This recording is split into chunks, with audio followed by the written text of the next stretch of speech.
डिपेक्सचा फुल form आहे diploma exhibition. अर्थात काळाच्या ओघामध्ये डिप्लोमा, ITI, डिग्री, सायन्स विद्यार्थी अशा सगळ्यांना आपली वर्किंग मॉडेल्स आणता येतात. 86 साली सांगलीमध्ये सुरू झालेलं हे डिपेक्स करता करता करता इतकं वाढलं आहे की 35व्या डिपेक्समध्ये काही हजार एंट्री येणार आहेत. आणि त्याच्या मग मेकॅनिकल, इलेक्ट्रॉनिक, इलेक्ट्रिकल, कॉम्प्युटर अशा सेक्शन्स असतील. पॉलिटेक्निकचा अभ्यास करताना एक वर्किंग मॉडेल करावं लागतं. त्या वर्किंग मॉडेलची स्पर्धा आहे. पण स्पर्धेमुळे आणि मोठमोठी बक्षिसं असल्यामुळे, याला राज्य शासनाची मान्यता असल्यामुळे खूप नवीन शोध अभ्यासक्रमापुरतं न लावता काही डोक्यात चाललेले नवीन शोध लोक एक्झिबिशनमध्ये आणतात. इंडस्ट्रीला त्यामुळे खूप नवीन प्रॉडक्ट मिळतात. ह्या तरुणींना मार्केट मिळतं. काही हजार, हा शब्द अपुरा पडावा इतके प्रदर्शन बघायला येतात. मी विद्यार्थी परिषद होतो त्या काळात ते सुरू झालं.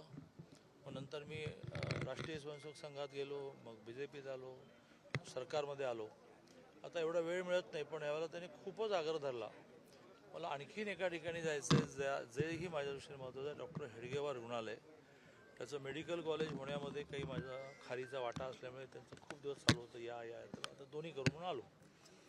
तर या डिपेक्सची जी प्रचंड मोठी उभारणी होती, त्याची पायाभरणी आज झाली. आता मंडप सुरू होईल. त्या डिपेक्सलाही खूप शुभेच्छा. आणि लोकांना आवाहन करेन की आता आपल्याला असं नवनवीन बघायला शिकलं पाहिजे, त्याला प्रोत्साहन द्यायला शिकलं पाहिजे. त्याच्यातून संपूर्ण जगाच्या इकॉनॉमीवर आपण कंट्रोल करू. कारण वर्षानुवर्ष आपण शोधच लावत नव्हतो. इतरांनी लावलेले शोध आपण वापरत होतो आणि त्यांना रॉयल्टी देत होतो. त्यातून ते श्रीमंत झाले. आता आपली तरुणी प्रोत्साहन मिळाल्यामुळे खूप शोध लावायला लागले. जग ते शोध वापरायला लागलं आणि त्यातून त्यांना आणि आपल्या देशाला रॉयल्टी मिळायला लागली. त्यामुळे जर 2047ला देशाच्या स्वातंत्र्याला 100 वर्ष पूर्ण होतील, त्यावेळेला मोदीजींचं स्वप्न आहे की देश जगामध्ये 1 नंबरचा आर्थिक होईल, जो आता 4थ्या नंबरवर आहे. तर जगभरातल्या मार्केटमध्ये आपली प्रॉडक्ट जायला लागते. त्याचा बेस, त्याची सुरुवात, त्याचं प्रोत्साहन हे डिपेक्स आहे. संसदीय कार्यमंत्री आहात म्हणून विचारतोय, विरोधकांकडे दोन्ही सभागृहामध्ये नेता नाहीये, कसं होतं? हा पूर्णपणे अधिकार सरकारचा नसतो.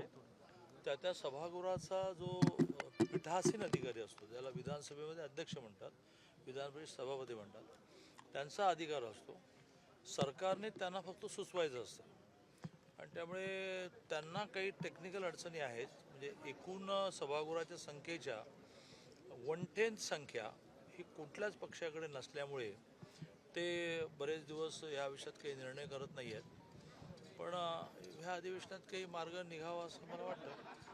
मला वाटतं का विरोधी पक्ष नेता असावा म्हणून वाटतं? विरोधी पक्ष नेता असावा की नाही माहीत नाही, पण विरोधी पक्ष असावा. जो आता अगदीच दुर्बिणीतून शोधावा इतका छोटा आहे. आणि सत्ताधारी तेव्हाच नीट वागतात ज्यावेळेला विरोधी पक्ष हा लोकांचे प्रश्न अतिशय प्रभावीपणे मांडतो. आता मी संसदीय कामकाजामध्ये दुपार होता सभागृह इतकं रोडावतं की त्या मंत्र्याला काही मांडणी करायला उत्साह बनवतं, समोर कोणी नसतातच. त्यामुळे विरोधी पक्ष नेता असावा की नाही असावा, तर असायला पाहिजे. विरोधी पक्ष मात्र तगडा असायलाच पाहिजे. त्याशिवाय लोकशाहीमध्ये लोकांच्या प्रश्नांची तड लावली जाणार नाही. प्राध्यापक भरती नक्की कधी होणार आहेत? या अगोदर जी आर याच्या अगोदर पण निघाले, पण नाही, काहीतरी चुकीचं बोलताय. विद्यापीठ कॅम्पसमधल्या प्राध्यापकांच्या भरतीसाठी 2 वर्षापूर्वी मान्यता होऊनही त्यावेळेचे राज्यपाल आणि आता उपराष्ट्रपतींनी काही क्वालिटीचे आग्रह झाले, चुकीचे नव्हते, पण ते प्राध्यापकांना मान्य नव्हते, UGCच्या नियमाच्या विरुद्ध होते. म्हणून 2 वर्ष त्याच्यात डिबेटमध्ये गेली. आता ते क्लिअर झालं की 60% हे त्याच्या क्वालिफिकेशनवर आणि 40% त्याच्या इंटरव्ह्यूवर. आधीच्या राज्यपालांचं म्हणणं होतं की 80% कागदपत्रांवर द्या, PhD कुठे गेली, पेपर्स किती मांडले, मग किती विद्यार्थ्यांना ते PhDसाठी गाईड आहेत वगैरे. पण आता ते 60-40 झाल्यामुळे तो जी आर निघाला. आणि ऐका ना, कॉलेजमधल्या प्राध्यापकांचा तर पहिल्यांदाच जी आर निघाला. 5,500 प्राध्यापकांची भरती होईल. दोन्ही राष्ट्रीय विलिनीकरण झाल्यानंतर छगन भुजबळ यांना राज्यसभेवर घेणार होते आणि असा मला दादांनी तुमच्याकडे थोडी माहिती असली तर मला द्या. सर एआई समिट में सर एआई समिट में कल जो है राहुल गांधी के कांग्रेस के कुछ यूथ ने जो है हंगामा किया. मोदी इज कमिटेड बोल के उन्होंने हंगामा किया है. उसके बारे में मोदी इज कमिटेड, मोदी जो है कमिटमेंट कर चुके हैं दूसरों को, इस तरीके का हंगामा उन्होंने किया है और कुछ पोस्टर्स वगैरह दिखाए हैं वहाँ पे. राहुल गांधी जी लगातार हल्ला गुल्ला करके देश की प्रतिमा दुनिया में खराब कर रहे हैं. कल इतना बड़ा वर्ल्ड लेवल का इवेंट था, बड़े बड़े उन देशों के राष्ट्र प्रमुख और जिसको कहेंगे कि पॉलिटिशियंस आए थे, राज्यकर्ता आए थे. उसमें हमने क्या दिखाया कि हम एक दूसरे से देश को, मोदी जी जो आगे लेकर जा रहे हैं, मोदी जी प्राइम मिनिस्टर बने तो देश 11वें नंबर पर था और 4थे नंबर पर है. ये प्रगति नहीं है क्या?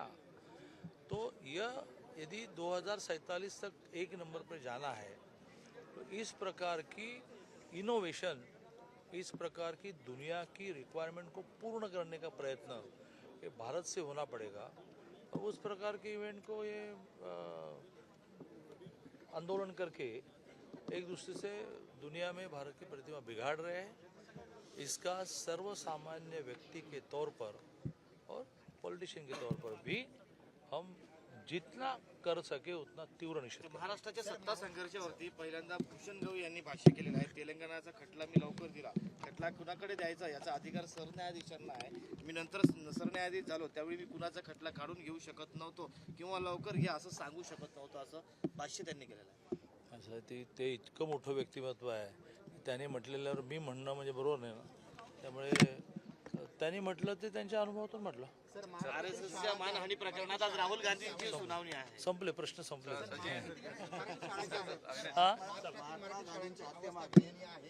काही ठिकाणी शाळा बंदही पडत आहेत. सर्वसामान्यांची माय म्हणजेच मराठी शाळा मात्र बंद पडत असेल तर कुठेतरी जनतेचं त्यासाठी माहीत नाही तुमची मुलं कुठल्या मिडियमच्या शाळेमध्ये जातात, पण पालकांनी पहिलं ठरवलं पाहिजे की वेळ पडली तर मी घरी शिकवेन, शिक्षक तर मिळालेच पाहिजेत, पण मी मराठी मिडियमच्या शाळेमध्ये पढवणार. आपल्या देशातला जो माणूस मोठा झाला आहे, अगदी मगाशी मी उल्लेख केला त्या माशेलकरांचे, ते सगळे मराठी शाळेत शिकले आणि मराठी शाळेमध्ये म्हणजे जिल्हा परिषद शाळेत शिकले, नगरपालिका शाळेत शिकले. मी स्वतः मुंबई नगरपालिका शाळेत शिकलो. नंतर मग आम्ही त्यावेळची किंग आता राजा शिवाजीमध्ये आलो, पण 7वीपर्यंत आम्ही मुंबई महानगरपालिकेच्या शाळेत शिकलो. त्यामुळे असं भाषण करणाऱ्या उद्धवजींसहित सगळ्यांनी एकदा आपापली मुलं कुठल्या माध्यमामध्ये शिकतात ते बघितलं पाहिजे. आणि तो जोपर्यंत डिमांड क्रिएट होत नाही तोपर्यंत सप्लाय होणार नाही. शासनाची जबाबदारी मी नाकारत नाही. शिक्षक असले पाहिजे, शाळा असल्या पाहिजे, सुविधा असल्या पाहिजेत, पण पालकांनी ते शाळेत पाठवायला पण पाहिजे ना. प्राणीशास्त्र विभागात